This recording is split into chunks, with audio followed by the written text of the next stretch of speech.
নমস্কার, আমি ইন্দুজা ঘোষ, বয়স 12, বিভাগ খ, বিষয় আবৃত্তি। আমি সর্বভারতীয় সঙ্গীত ও সাংস্কৃতিক পরিষদের অনলাইন সাংস্কৃতিক প্রতিযোগিতা 2026 অংশগ্রহণ করছি।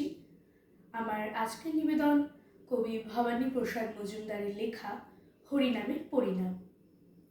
আমার পাখি আজও পাখি, করবে হরিনাম। দেখে যান গো বাবু মশাই, 100 টাকা দাম। এই ছেলেরা চুপ করে থাক, করিস নে শোরগোল।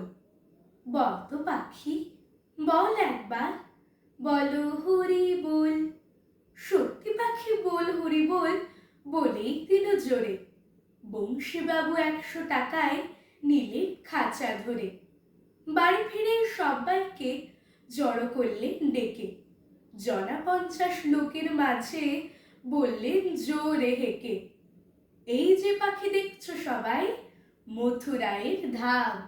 এই পাখিটাই দেখবে কেমন করবে হরিনাম।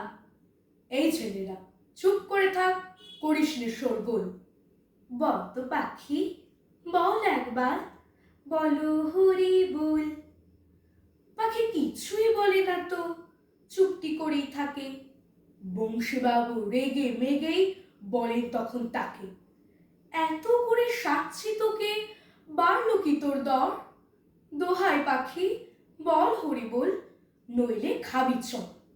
বললে পাখি, চুপ করে থাক, এখন আমি শুই।